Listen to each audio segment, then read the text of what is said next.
హైడ్రాకు పూర్తి స్వేచ్ఛ, అన్ని ప్రభుత్వ శాఖలకు ఉన్న అధికారులు అప్పగింత ఇక సంస్థలకు చట్టబద్ధత కూడా కల్పించాలని రాష్ట్ర కేబినెట్ నిర్ణయం.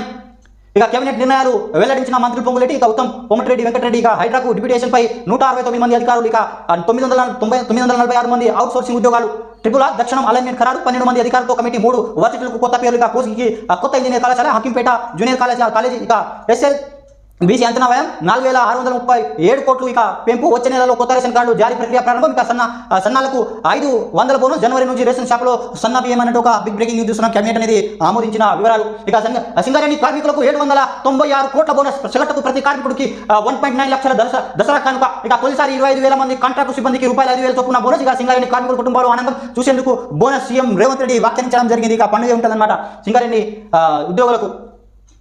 ఇక ఈసారి అనుమతి స్థానికత విషయాల్లో హైకోర్టులో ఆశ్రయించిన విద్యార్థులు భారీ ఉల్టా, ఇక నీట్ కౌన్సిలింగ్ వాళ్లకు అనుమతి ఇస్తున్న సుప్రీం తెలిపిన ప్రభుత్వం. ఇక 4వ రోజులో మెడికల్ కౌన్సిలింగ్